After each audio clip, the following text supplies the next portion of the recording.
2019 December മാസം 9-ാം തീയതിയാണ് അങ്ങ് ദേവസ്വം ബോർഡ് പ്രസിഡന്റ് ആയിരിക്കുമ്പോൾ ഈ ഉണ്ണികൃഷ്ണൻ പോറ്റിയുടെ മെയിൽ അങ്ങേക്ക് കിട്ടുന്നത്. ദ്വാരപാലകരുടെയും വാതിലിന്റെയും ജോലി പൂർത്തിയാക്കി ബാക്കിയുള്ള സ്വർണം കൊണ്ട് ഒരു നിർധന യുവതിയുടെ വിവാഹം നടത്താൻ ആഗ്രഹിക്കുന്നു. അക്കാര്യത്തിൽ അഭിപ്രായം തേടിയുള്ള ഇമെയിൽ. ആ സമയത്ത് ഈ നടന്ന കാര്യങ്ങളെക്കുറിച്ചുള്ള ഒരു സംശയവും വിദൂരമായി പോലും തോന്നിയില്ലേ?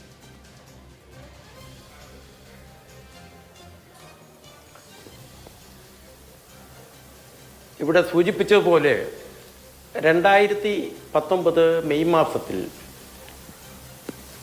ഉണ്ണികൃഷ്ണൻ പോറ്റിയുടെ ഒരു മെയില് തിരുവിതാംകൂർ ദേവസ്വം ബോർഡ് ഓഫീസിലെത്തി.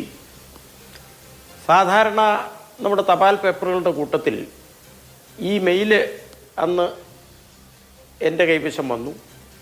അതിലെഴുതിയിരുന്നത് ദ്വാരപാലക ശില്പങ്ങളുടെ പണി കഴിഞ്ഞ്, അത് സ്വർണം പൂശിയത് കഴിഞ്ഞ് ബാക്കി ഉള്ള കുറച്ച് സ്വർണം അയാളുടെ കയ്യിലുണ്ട്. അത് ഒരു നിർധന യുവതിയുടെ വിവാഹം നടത്തിച്ചു കൊടുക്കാൻ, അത് ദേവസ്വം ബോർഡിൻ്റെ സഹകരണത്തോടു കൂടി നടത്തി കൊടുക്കുന്നതിനെ പറ്റിയുള്ള അഭിപ്രായം അതാണ് അതിൽ ചോദിച്ചത്. അപ്പോൾ സ്വാഭാവികമായും ഈ ദ്വാരപാലക ശില്പങ്ങളുടെ പണി കഴിഞ്ഞ് ബാക്കിയുള്ള സ്വർണം എന്ന് വിവരിച്ചതുകൊണ്ട് തന്നെ ഇതുമായി ബന്ധപ്പെട്ട ഉദ്യോഗസ്ഥൻ, ദേവസ്വം ബോർഡ് ഉദ്യോഗസ്ഥൻ തിരുവാഭരണം കമ്മീഷണറാണ്, മറ്റൊന്ന് ശബരിമല എക്സിക്യൂട്ടീവ് ഓഫീസറാണ്. ഇവരുടെ രണ്ടുപേരുടെയും അഭിപ്രായം അറിയുവാനായി ഞാൻ ആ ഇമെയിൽ തന്നെ എഴുതി. അതനുസരിച്ച് അവരുടെ അഭിപ്രായം ആരാഞ്ഞിരുന്നു. ഇതൊരു സ്വാഭാവികമായ ഒരു നടപടിയാണ്. അപ്പോൾ ഇതിനകത്തുള്ളതെന്ന് പറഞ്ഞാൽ അന്ന് 2019 ഡിസംബർ മാസം എന്ന് പറയുമ്പോൾ ഈ വിവാദങ്ങളൊന്നുമില്ല, ഒരു വിവാദങ്ങളുമില്ല. ഈ മെയിലയച്ച ഉണ്ണികൃഷ്ണൻ പോറ്റിയെ പറ്റിയും അന്ന് ആരോപണങ്ങളൊന്നുമില്ല. ഒരുവിധ സംശയവും ആരുടെ ഭാഗത്തു നിന്നും ഉണ്ടായിട്ടില്ല. അപ്പോൾ ഉണ്ണികൃഷ്ണൻ പോറ്റി അവിടെ പല കാര്യങ്ങളിലും ഒരു സ്പോൺസർ എന്നുള്ള നിലയിൽ ശബരിമലയിലും തിരുവിതാംകൂർ ദേവസ്വം ബോർഡിലും ഒക്കെ കണ്ടിട്ടുണ്ട്. അല്ല, ഈ സ്പോൺസർ എന്ന് പറയുമ്പോൾ അങ്ങനെയും സംസാരിച്ചിട്ട് പോലുമില്ല. അങ്ങ് ദേവസ്വം കമ്മീഷണറുമായിരുന്നല്ലോ. അപ്പോ ആ ഘട്ടത്തിലല്ലേ ഈ സ്വർണ്ണവാതിലിന്റെ പണി? അതെ അതെ. സ്വർണ്ണവാതിൽ സമർപ്പിക്കുന്നത് മാർച്ച് മാസമാണ് ആ വർഷം 2019. ആ സ്വർണ്ണവാതിൽ സമർപ്പിക്കുന്ന ഘട്ടത്തിൽ ഈ ഉണ്ണികൃഷ്ണൻ പോറ്റിയുണ്ട്, അവിടുത്തെ മറ്റ് പ്രധാനപ്പെട്ട ദേവസ്വം ബോർഡ് കൈകാര്യം ചെയ്യുന്ന പ്രധാനപ്പെട്ട ആളുകളൊക്കെ ഉണ്ട്. അപ്പോൾ ഈ സ്വർണ്ണവാതിൽ സമർപ്പണവുമായി ബന്ധപ്പെട്ട് അതിന്റെ സ്പോൺസർഷിപ്പുമായി ബന്ധപ്പെട്ട് ഇയാളെ പരിചയം ഉണ്ടാവില്ലേ? ഇല്ലേ? ഇല്ല ഇല്ല ഇല്ല. ഒന്ന്, ഞാൻ ഈ സ്വർണ്ണവാതിൽ സമർപ്പണ സമയത്ത് ഞാൻ പോയി കഴിഞ്ഞു. അവിടുന്ന് മാർച്ച് ആദ്യം, അതായത് മാർച്ച് 14 ഞാൻ ദേവസ്വം കമ്മീഷണർ സ്ഥാനം വിട്ടിരുന്നു. അപ്പോൾ ഈ ഉണ്ണികൃഷ്ണൻ പോറ്റി അവിടെ കണ്ടിട്ടുണ്ട്. പക്ഷേ വ്യക്തിപരമായി ഞങ്ങൾ തമ്മിൽ ഒരു വിധത്തിലുള്ള ഡീലിങ്സും പിന്നെ ഏതെങ്കിലും ഒരു ട്രാൻസാക്ഷൻസും ഉണ്ടായിട്ടില്ല. ഉണ്ണികൃഷ്ണൻ പോറ്റി അറിയാമെന്നുള്ള സത്യമാണ്. ഒരു സ്പോൺസർ എന്നുള്ള നിലയിൽ അയാൾ ഏതാണ്ട് ഞാൻ പറഞ്ഞു കേട്ടിട്ടുള്ളത് 2016 കാലം തൊട്ട് അയാൾ ശബരിമലയിലും ദേവസ്വം ബോർഡിലും ഒക്കെ തന്നെ ചില സ്പോൺസറായിട്ട് വന്നിട്ടുണ്ട്. അപ്പോൾ ഈ സ്പോൺസർമാരായി വരുന്ന ആളുകൾ അവരുടെയൊക്കെ പശ്ചാത്തലമെല്ലാം ഒന്നും പരിശോധിക്കുന്ന ഒരു രീതി അവിടെ ഇല്ല. അത് പ്രായോഗികവുമല്ല. അല്ല, ശബരിമലയായിട്ട് ബന്ധപ്പെട്ട് സ്പോൺസറുടെ സ്പോൺസർമാരുടെ സഹായം വേറെ ബോർഡ്സും പരിശോധിക്കണമെന്നില്ല. പക്ഷേ ദേവസ്വത്തിന്റെ ഏറ്റവും പ്രധാനപ്പെട്ട ഒരു സ്വത്ത് അല്ലെങ്കിൽ ശബരിമല സന്നിധാനവുമായി ബന്ധപ്പെട്ട ഏറ്റവും പ്രധാനപ്പെട്ട ഒരു കാര്യം ഇയാളുടെ പൂർണ്ണ ചെലവിലും ഉത്തരവാദിത്വത്തിലും അറ്റകുറ്റപ്പണിക്കായി ദീർഘനാൾ കൊടുത്തുവിടുക, ശബരിമല നടയ്ക്ക് മുമ്പിലിരുന്ന കവചം അഴിച്ച് ഈ സ്പോൺസറുടെ കയ്യിൽ കൊടുത്തുവിടുക എന്ന് പറയുന്നത് ഒരു വലിയ അത്യാഹിതമാണല്ലോ. അത് നമുക്ക് ആലോചിക്കാൻ പോലും കഴിയാത്ത ഒരു കാര്യമാണ്. അത് ശരി, അന്ന് കമ്മീഷണറോ പ്രസിഡന്റോ ആയിരുന്നില്ല എന്നുള്ളത് ശരി, അത് സംഭവിക്കാൻ പാടുള്ള കാര്യമായിരുന്നോ? ആയിരുന്നില്ല.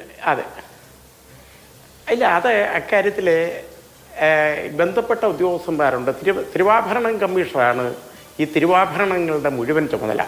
തിരുവാഭരണ കമ്മീഷൻ എന്ന് പറയുമ്പം ദേവസ്വം കമ്മീഷണറിൻ്റെ തുല്യ റാങ്കിലുള്ള ഒരു ഉദ്യോഗസ്ഥനാണ് തിരുവാഭരണ കമ്മീഷണർ.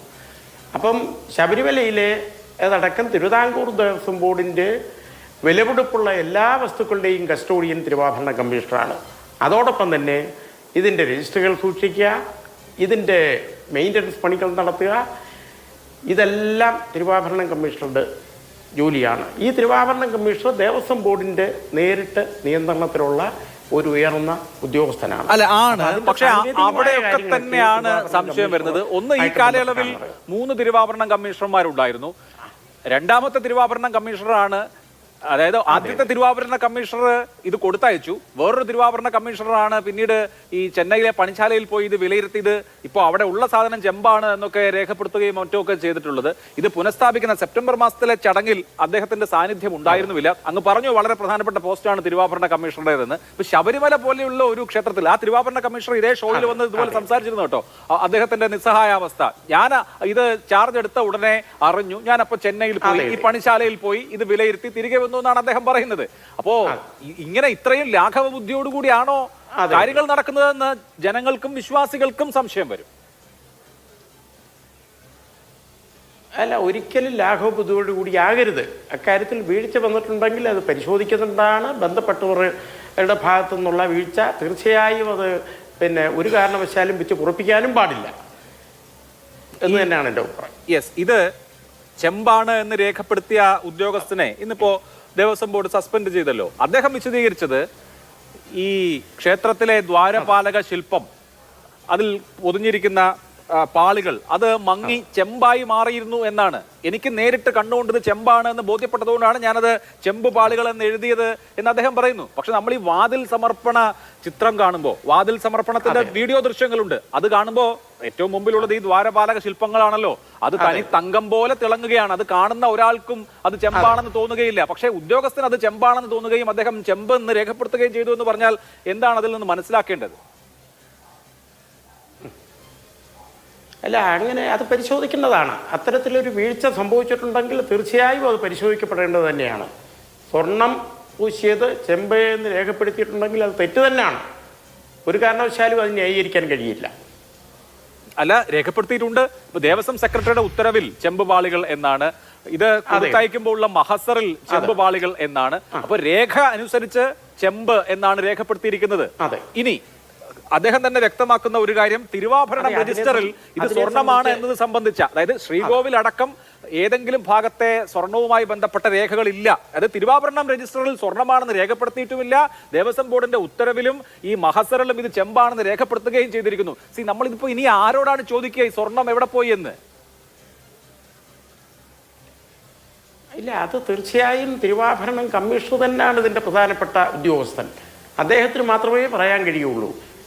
ദേവസ്വം ബോർഡിന്റെ ഭാരവാഹികൾ ഈ രജിസ്റ്റർ കൈകാര്യം ചെയ്യുന്നില്ല. ദേവസ്വം ബോർഡിന്റെ ഭാരവാഹികൾ ഇതിന്റെ വെയിറ്റ് നോക്കുന്നില്ല. ഇത്തരം കാര്യങ്ങളൊക്കെ തീർച്ചയായും ബന്ധപ്പെട്ട ഉദ്യോഗസ്ഥരാണ് ചെയ്യേണ്ടത്. അത് സ്വർണമായിട്ടാണോ അവിടെ രേഖപ്പെടുത്തിയിരിക്കുന്നത്, അതല്ല ചെമ്പായിട്ടാണോ രേഖപ്പെടുത്തിയിരിക്കുന്നത് എന്നൊക്കെ കൃത്യമായി ഇപ്പോഴും അതിൻ്റെ രജിസ്റ്ററുകൾ അവിടെ കാണും, തീർച്ചയായും ഉണ്ടാവും.